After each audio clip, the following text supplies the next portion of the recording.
This episode is brought to you by Only the Real Entertainment and Media Den Productions.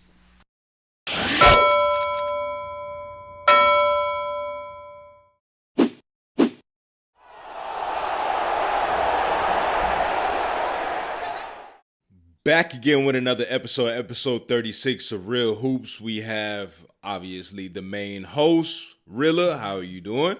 Good, brother.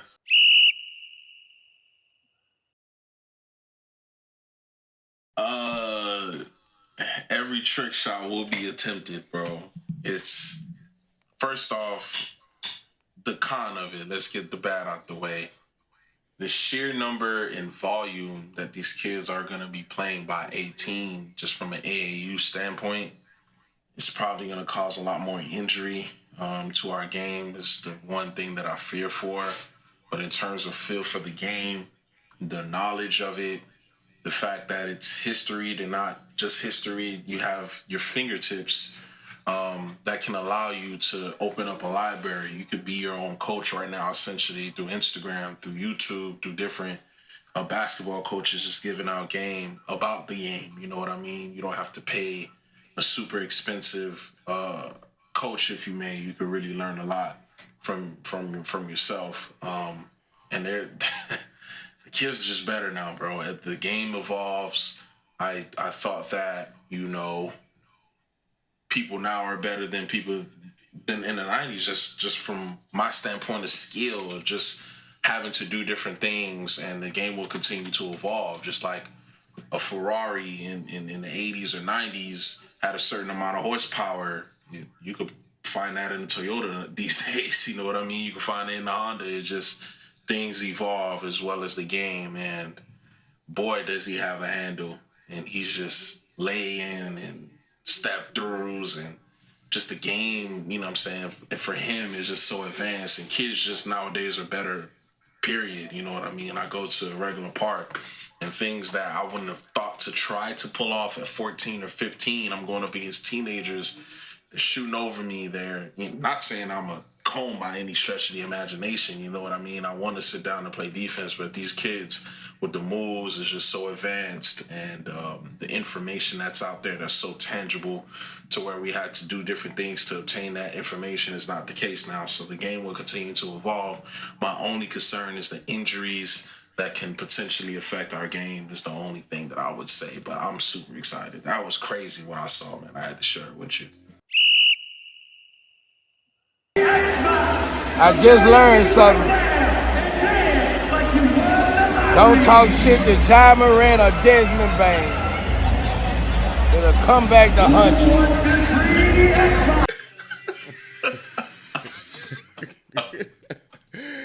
So, Reela, I do gotta ask you. When people start talking mess to players, what do you think that does to a player? And honestly, should anybody be talking any shit to any player, especially if they're down? You know how I feel, man. Listen, these are the best 400 players at their profession. And these are the top two players on the current team. Boosie, I love you. We love you. You from the South. You're a Southern legend. We love you, bro. We gonna always stand by you. But come on now. They're 3-0. Ja Morant came back, hit a game winner. You know he invites all of that. Come on now. You could tell it by the way he played. You could tell how he runs through the tunnel and say, I got receipts. I stay over there. It's documented. He wants to smoke. He don't run from it. And it's going to pass down to Desmond Bain because he was hooping, you know what I'm saying, without Ja Morant. But now he got Ja back, and now they're making a run all of a sudden. And you want to talk with... You're Boosie. You're going to talk crazy, right? Anybody who knows Boosie or seen him on social media, he's going to talk crazy. He's potentially a walking meme these days. I got a few saved on my phone of Boosie. So you know he said something crazy to Ja, and Ja's like, yeah, I'll be right back, bro. We're going to holler at you later. And Desmond Bain has been on fire. Boosie, I don't know what you're doing, my brother in Christ, but you got to leave these players alone. I don't know why. These guys, they do this for a living, right? And you don't aim for a bench player, right? You aim for the guy who's mainly on the floor. And if they're mainly on the floor, They have potential to potentially go off, bro. You don't want to talk crazy to them. I would have been quiet as a church mouse. You know what I mean? It could switch like that quick with the 3-pointers and the pace that's gone way up. Comebacks are just more possible now. So, Boosie, my brother, just chill, bro. I know it's tough for you, but just chill. You don't want to do that, bro. You don't want to do that, bro. You know who wore number 6 for the Heat, right? Do you? I think the audience know. You know who wore number 6 for the Miami Heat? If you don't know, I'm going to give you 5 seconds to Google. 1, 2. All right, you already seen who played for number 6 for the Miami Heat. Is the second greatest Heat player to ever put a jersey on. I love you, Jimmy Butler. But this is 2 championships we're talking about here. This is 2 finals MVPs, and it should have been a D-point in 2013. I gave it to Marc Gasol. I would never forgive the league for that. This number 6... that's the only number 6 that should be retired. I'm sorry. The Miami Heat, for pretty much a decade and a half now, we have been beefing with the Boston Celtics, and it will forever be smoke. Yeah, forever be smoke. I remember when they beat us down. It was D-Wade by himself. D-Wade got us a game. I think he went off for 40+, and he was talking crazy. And then we got mollywopped the next game because he didn't have any help. D-Wade said, yo, this ain't happening again. Got LeBron, got Chris Bosh to come down here, and smacked them ever since. And it'll forever be beef. It's just... From 2009 to right now, forever be beef. Bill Russell has done a lot of great things for civil rights, and not just for civil rights, for basketball. But this is the Heat we talking about here. And this LeBron James we talking about here, because you already done Googled it. This is LeBron Ramon James number 6. I don't want to see no other number 6 in our Heat rafter outside of LeBron James. I love you, Bill Russell, 11-time champion, 2 as a coach, 13-time overall champion, fought for us as civil rights. But you ain't no LeBron James, bro. You just not, bro. I love you. RP. But I'm rolling with you, D. I'm rolling with you, D. Yeah.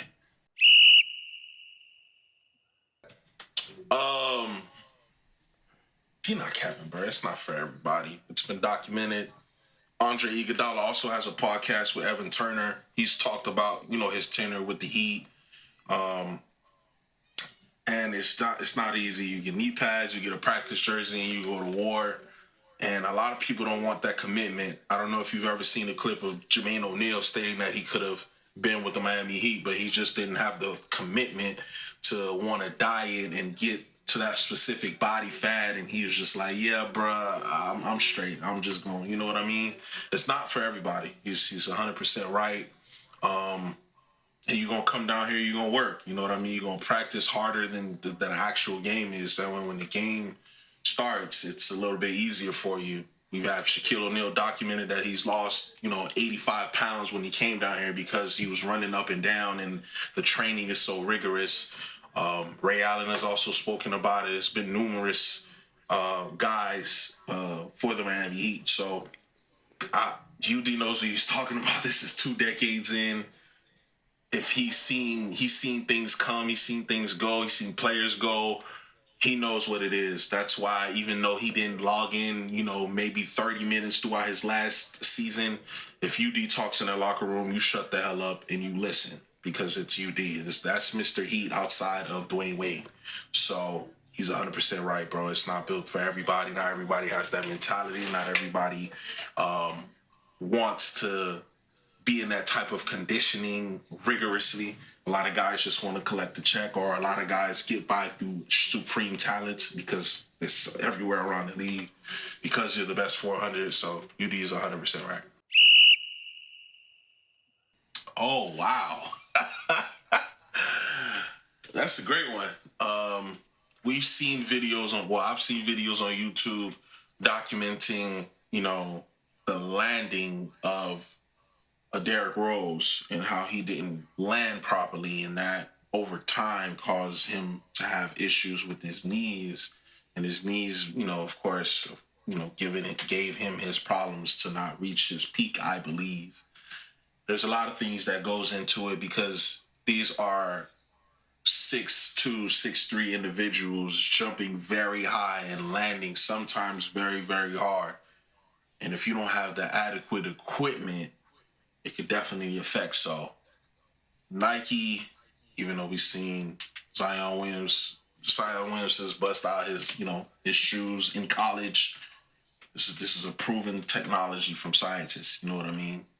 And him wearing that, as well as the rigorous training from a LeVar Ball up and down, and you now are starting to also see his little brother get tacked with ankle injuries. So lower extremities is a thing with two guys who are in the league. Of course, I don't think it would have affect of the middle brother. Wow, I'm drawing a blank on your name, bro. I feel crazy. The middle brother is more of a shooter. I don't think it would have affected him as much. Lonzo and LaMelo are more so playmakers, 3-point playmakers per se. And, Lonzo in particular wants to sit down and play defense. And, that you have to be very quick on your knees and on your feet and on your ankle. And over time, it could definitely add up. You know what I mean? Running up those hills and Chino hills and doing the rigorous training that LeVar did, as well as not having the adequate equipment as far as your lower extremities, could definitely play a part. And it also could be the AAU on top of the rigorous training that's going to cause injuries. So it could be. I don't know for certain. I'm rooting for Lonzo. He plays the game the right way. He is one of the last true point guards who wants to look for his teammates first. He finally got his 3-point percentage up to 40%, I believe, and he's always been a good defender ever since he came into the league, even as a rookie. So I definitely want to see him get back on his feet. I don't know what it will look like for the rest of his career. I don't know if he can be an NBA starter again, because even though he's running, NBA shape is a completely different shape. The only other better shape that you can be in besides basketball shape is soccer shape. Outside of that, he has to be in supreme shape. And John Moran is an anomaly, ladies and gentlemen. I know you've seen him come back and it was just like he never left. That does not happen. That does not happen. And as you can see, he won Player of the Week. I hope Lonzo gets better. But get you some proven scientific shoes, whether it's Nike, Puma, whoever. I get it. Support black business. This is your pops. But this your career we talking about, my brother. This is your livelihood. So definitely get better. I hope to see you on the court, bro. And hopefully you will do it in a Chicago uniform, because they need you right now. So this real talk is not going to be about NBA at all. Actually, it's going to be very personal. This is something that's been on my mind a little bit, but also, just a little thought to, maybe go a little bit deeper, do a little deep dive. But so we have regular organized basketball, whether you're playing Pee Wee, AAU, you're in the league, NCAA, it doesn't matter. And every game that you play in an organized game, even if it's like recreational ball, when you score, the other opponent gets to throw the ball in, it gets to inbound the ball, and they have their chance to score. So if regular rules give away the ball after scoring, should it be the opposite with make it, take it at the park? Like losers out at the park? Yeah, like the rules of make it, take it. Obviously, when somebody scores, right, then you get the ball back. Right. Check it up, right, you go again. Right. Right? Right. But with every other game, once you score, the other team gets the ball to be able to get to score. Right. So should it be the same way at the park? In my opinion, this is just a theory that's going to be shot out of nowhere. I might think I'm crazy. I think it's that way because people don't want to play defense, bro. People don't want to play no damn defense, bro. People don't want to play defense. They work more on their offensive skills than sitting down and learning people's patterns and seeing which way they want to go, seeing where they're less efficient from. And you got older heads who be like, bro, I ain't trying to play all that defense. Check the ball up. I made it. I got it. Let's go. That's what I feel. That's my conspiracy theory. What do you think? To me, I feel as though, okay, this is the way how I look at it. The park and the court are two different fields. Therefore, is going to be two different rules. Kind of like if you was to go from one state to the other, there's different state laws. All right. So obviously you have the flexibility to be able to, say, yo, when we score, then you get the ball. Yeah, right. It's that's not necessarily a rule that is required per se, but it's a universal rule across all hoopers around the world, Right, to make that it make it take it. Yeah. Right. But to me, I just feel as though that should be a considered rule change. Because at that point, let's just say if you have an advantage with your team over another team, let's just say, you decided that you wanted to pick the Monstars on the team, and then the other team was just full of Dan Aykroyds. Right. Then at that point, you just go and 7-0 skunk everybody. That's true. You know what I mean? That's true. That's very true. But at least if the other team gets to try to score, then you yourself have to test yourself out on defense and see if you can get the ball back to score. You know what I'm saying? Absolutely. What I would also say is that's really the only rule that, we kind of don't follow. Outside of like offensive fouls, because you're not about to take no damn charge in a street ball game. Outside of offensive fouls, everything that we see in the NBA, we follow except for that rule. I never thought about it like that. I do feel like it's old heads that just don't want to play defense, or, they want the advantage. You've been to parks to where the downs are so crazy that if you lose, you never getting back on. That's another one of those things. People want to speed up the game.